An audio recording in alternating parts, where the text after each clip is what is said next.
A moment of truth for Jacob Zuma's party. How will South Africa's local elections impact the legacy of the ANC? Also on today's program, better late than never. After the US nominates its first major female presidential candidate, we ask why it took America so long. And in picture this, busted! More than 100 drug labs go up in flames in Colombia.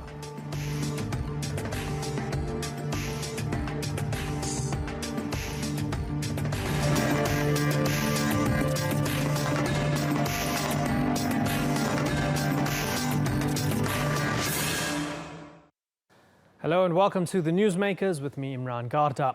It's arguably the ANC's toughest test in 20 years. The future of South Africa's ruling party is in question as local elections are underway. Every local government seat is up for grabs, and the result of the votes could be a crucial turning point for the party of Nelson Mandela. Critics say the African National Congress has been self-imploding due to President Jacob Zuma's high-profile corruption scandal, South Africa's deepening economic woes, and an overall public frustration with the country's leadership. Supporters say it remains a potent political force. But the largest opposition party, the Democratic Alliance, has been gaining support in some key areas. And both sides have been playing the Mandela card, laying claim as the true bearers of his anti-apartheid legacy. Today's newsmaker is the ANC, as we ask how local elections will impact the political footprint of South Africa's dominant party.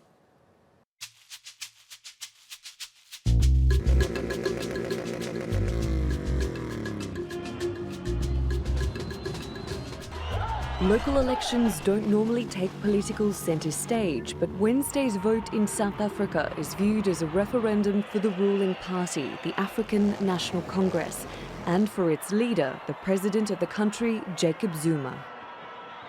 Millions of our people must vote ANC on the day and enable their movement to continue improving the lives of our people. A better life is coming. Not a better life for the few, but a better life for all South Africans. Not the ANC members only. The campaign has focused on issues like access to electricity, water and sanitation, a sign there's growing discontent with politics as usual that could spark change. The Democratic Alliance is seen as the ANC's main challenger, together with the left-wing economic freedom fighters. Three key areas are at stake: Johannesburg, Tshwane and Nelson Mandela Bay. Losing them would be the ANC's biggest loss since it took office in 1994, at the end of the apartheid era.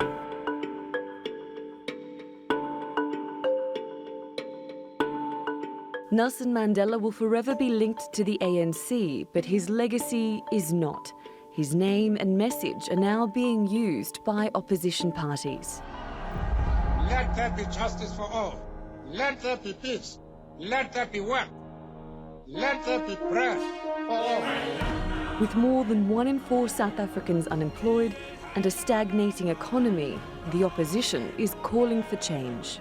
In democracy, you don't need to be loyal to one party forever. Because when that party betrays you, you have the chance to punish it. And there's growing anger towards the president himself. The High Court has reinstated almost 800 corruption charges against him over a government arms deal. In June, he was ordered to pay back more than $500,000 out of the $16 million of taxpayer money used to upgrade his private home. But the ANC still has its supporters. I choose to vote ANC because I don't vote for a certain person, I vote for the party. A sentiment that might not be enough for the party to win the next general elections in 3 years' time. Natalie Pohonen, The Newsmakers. Okay, joining me now from Tel Aviv is Frank Charnas, the head of Bodhi Intel. That's a political and economic risk consultancy specializing in sub-Saharan Africa. And from Johannesburg, Mzwanele Manyi. He's the president of the Progressive Professionals Forum. Gentlemen, thank you very much for joining us. Let me start with you, Mzwanele Manyi. As we can see, you're wearing the ANC scarf. You're an ANC man. Happy election day. The election's not done yet. I'm going to draw your attention to that Ipsos poll from very recently, from last week, which said that Johannesburg will be close, but the ANC would shade it. Tshwane would be close, but the ANC would shade it. And Nelson Mandela Bay, the Democratic Alliance, will win comfortably. Mr. Manyi, does that sound reasonable to you, which would mean that the ANC is going to lose massive ground this time around? Definitely not. It doesn't. There's nothing reasonable about that. Totally incorrect. In fact, there's a lot incorrect. Even your insert is very incorrect. There was something in your insert that said something about an imploding ANC. There's no such a thing. There was quite such a lot of things that you said in the insert that are so wrong. The growing anger against the ANC and whatever. There's no such a thing. It's just opposition doing what they've always been doing. And they've been doing this for the past 22 years, by the way. And the ANC has always maintained at national level over 60% of the votes consistently over the past 22 years. So there's nothing to worry about. Even the metros that you've just mentioned, Tshwane, Nelson Mandela Bay, and so on, Johannesburg, there's nothing at threat there. These are the metros that the DA would like to have. The fact that the DA wants to have these metros does not mean that anything is at stake.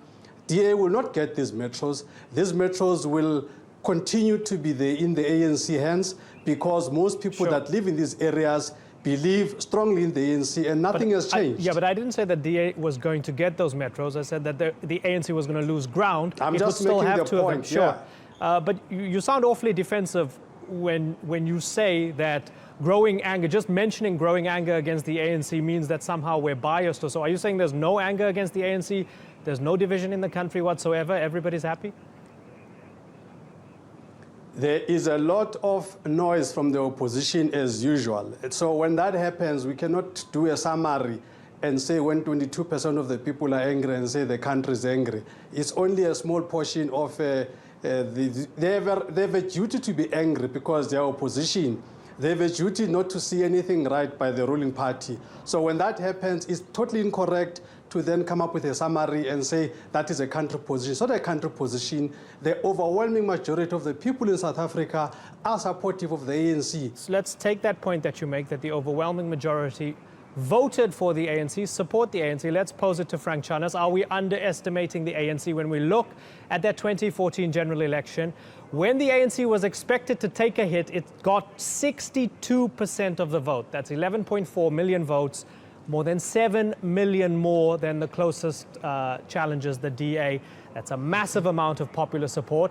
And understandable when you look at what Mzwanele Manyi is saying, that this is massive support. They've got the popular backing, don't they, Frank? They certainly have the popular backing, but if you look at the trend in general, you see that the ANC is losing support election on election. The ANC has very much been trading on their history as the party of the anti-apartheid movement, and 22 years into democracy, they can no longer keep pulling on that particular rhetoric. So although the ANC continues to have massive support, there is definitely a problem within the ANC. There is definitely a split within the ANC. I think it would take a very blind person to not notice that and to not see that there's an implosion of sorts within the ANC. And there's very much an empowerment of the opposition and a gentle slide, be it gentle, but a slide of the support towards the ANC. Chief amongst this is also the fact that people no longer want to vote for Jacob Zuma. And the ANC is supported by the population who support the ANC and are able to divorce it from Jacob Zuma, the president. But it's becoming more and more difficult to divorce the two and to vote ANC but not support Zuma. Mr. Manyi, it's becoming more and more difficult to divorce the two? No. What this man has just said is not supported by empirical evidence. What is empirical evidence?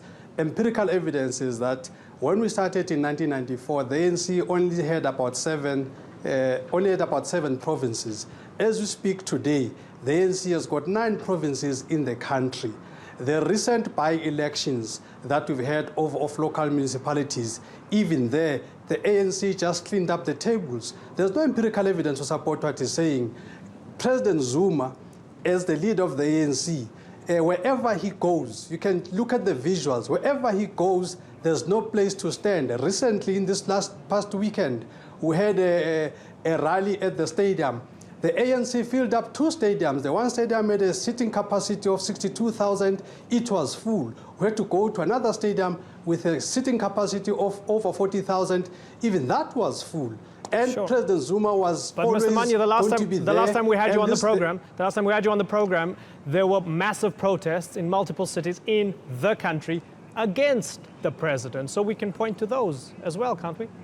No, that was not massive. That was just, again, at best 20% people, a combination of the Democratic Alliance and other people. That is not massive. You cannot say 20% of the people is massive. And there might be people who still vote for the ANC, but they are still complaining about service delivery, about the lack of running water, electricity, homes, schooling.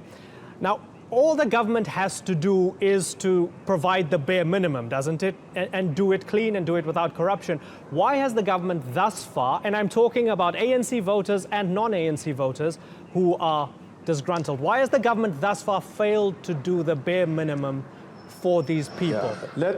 Let's set the record straight. Sitting there where you are sitting right now, you will not tell me that there's one country in the world without corruption. Not one country.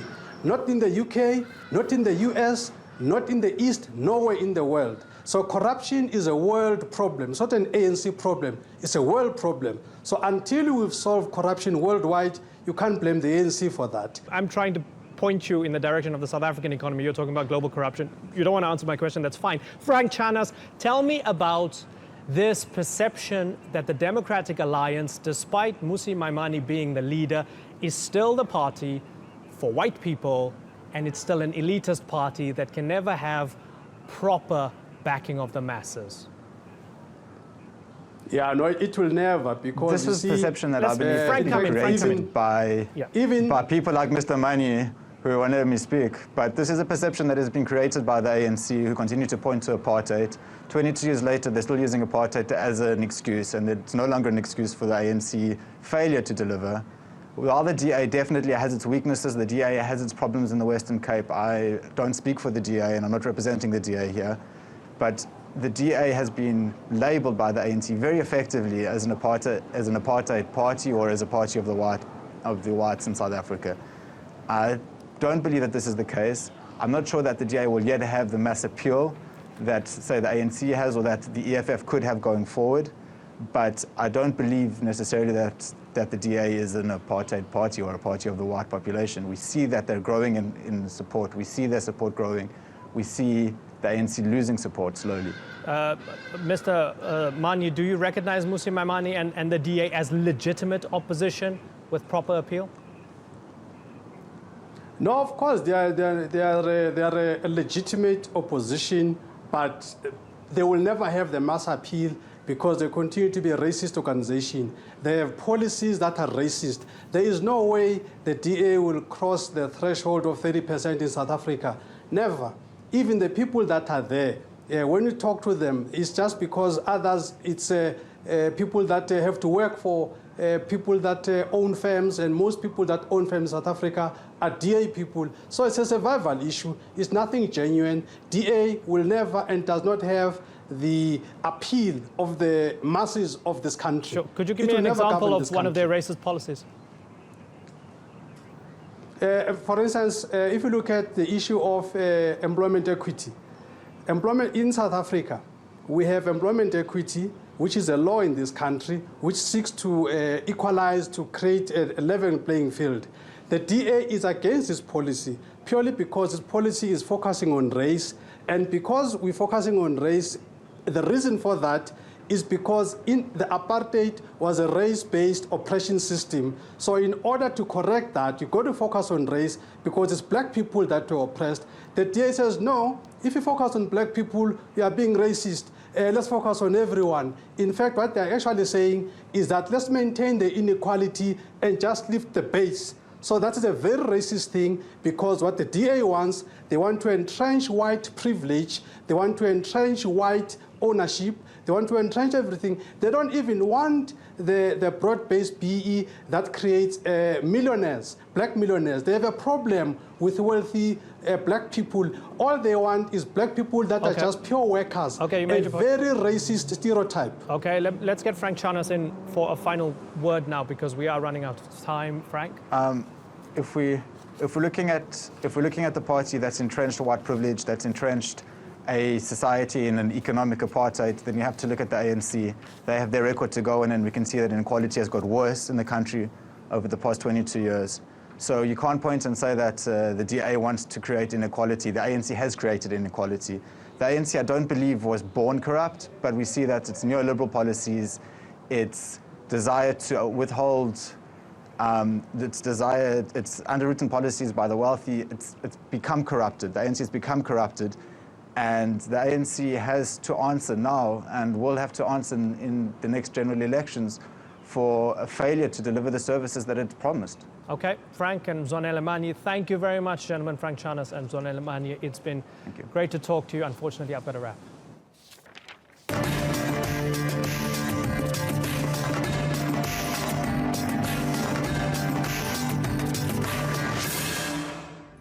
Still to come on the Newsmakers, belated celebrations in the US as Hillary Clinton becomes its first major female presidential candidate. Why has it lagged so far behind? And in Picture This, cocaine crackdown in Colombia. Authorities destroy more than 100 drug labs.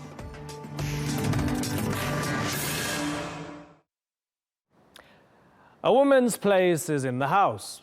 The White House, that is. That's the verdict the American people could be making come November, as Hillary Clinton faces off with Donald Trump to become the next US president. It's the first time a woman has competed for America's top job as a major nominee, which may come as a surprise to several other countries worldwide who have already had female leaders. Yvette McCullough has more.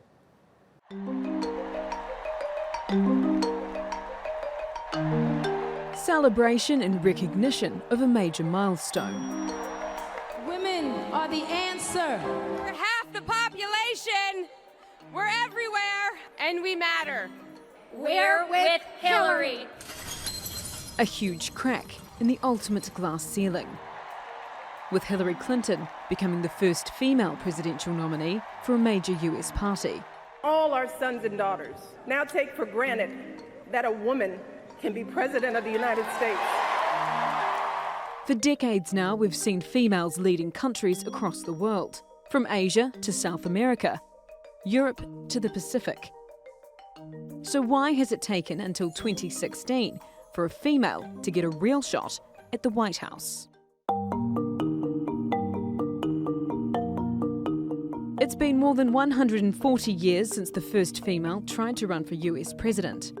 Victoria Woodhull stood as the candidate for the Equal Rights Party in 1872. That was nearly 50 years before women even had the right to vote in the US. Fast forward to today, and while female participation in US politics has improved, it's still lagging far behind.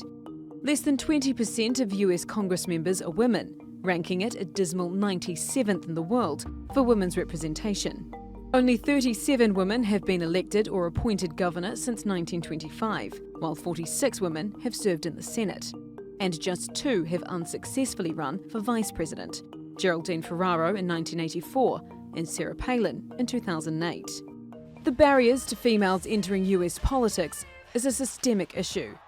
And if women aren't even at the starting gate, how can they expect to win the race for presidency?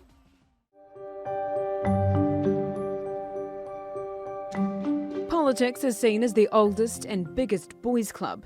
Some argue that positive discrimination is needed to break the cycle and even the playing field. In 2003, the Rwandan government mandated that 30% of all its representatives must be women. Today, 64% of its lower house is female. And in Argentina, 30% of all candidates must be female, a requirement in place since 1991. Today, women make up 36% of the lower house and 42% of the Senate. Now that Hillary Clinton has broken down a major barrier in the US, it's hoped more women will be inspired to enter politics. The country we're fighting for. Leading to a change in culture and the system. so that the thought of a woman as Commander-in-Chief is just natural. Yvette McCullough, The Newsmakers. Well, joining me now from New Jersey is Kelly Dittmar. She's an assistant professor of political science at Rutgers University, Camden, and a scholar at the Center for American Women. Thanks a lot for joining us, Kelly. Why has it taken the United States so long to have a woman on the brink of the presidency? Well, I think, as the intro made clear, that the history of women in American politics, in formal politics, is actually pretty recent. We won the right to vote less than 100 years ago. Our first woman at the federal level of office was in 1917. And we've only had 37 women serving as governors in the years in between. And the first woman to really be elected as a state-level executive in her own right wasn't until 1975. So I think when we talk about the sort of bench of women that would be able and willing to run for president, building that bench has taken a while. Mm-hmm. There are structural problems. Our two-party system makes it particularly difficult for anybody to navigate all the way up to become a nominee. And those parties have often been biased against women. We've seen gatekeepers. We also have seen financial challenges that are pretty distinct to the United States. It costs a lot of money to run for office here, and that makes it hard at all levels, but again, particularly acute at that presidential level. Right. And lastly, I think the cultural bias is real. The presidency has really been the most masculine office of all political offices in the United States, and it's taken us a while to break down, chip away at those masculine expectations in order to imagine a woman in that role. Kelly, tell me why so many young millennial women supported and sometimes still support Bernie Sanders over Hillary Clinton. He's an old man. Sure. I think what we've seen in U.S. politics, and this is a trend that's not unique to this year, is that young voters have always been particularly supportive of the most progressive candidate. And in this case, they saw Bernie Sanders as not only the most progressive on policy, but also the most revolutionary. So I often talk about it as sort of young voters being more idealistic, and that can be a good thing, to say that they want the candidate who will really push the party the most, who will disrupt things to the greatest degree. So that was true in this cycle as well. And that generational difference really helps to explain why young people, not just young women, were more likely to support Bernie Sanders. When you break it down by gender, young women were actually slightly more likely than young men to support Hillary Clinton. So there was a gender gap that was sort of persistent across age groups as well. Should there be quotas, political quotas for gender parity in the United States? For example, in Congress, 30% of congressmen or congresswomen need to be set in stone beforehand. What do you think?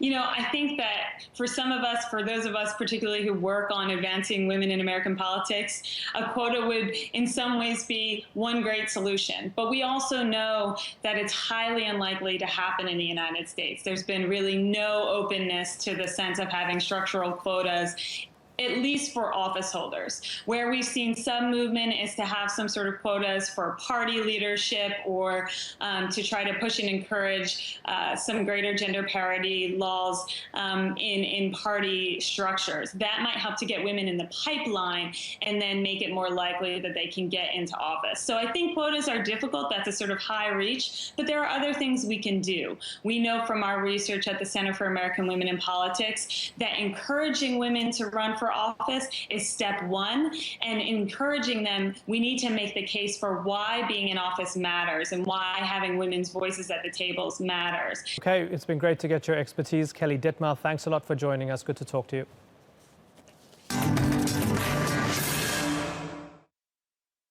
In today's Picture This, Colombian police have burned down more than 100 drugs labs as part of a 5-day crackdown on cocaine dealers. Let's take a look.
Today's newsmaker was the ANC, as we asked how local elections in South Africa will impact the political footprints of the nation's dominant party.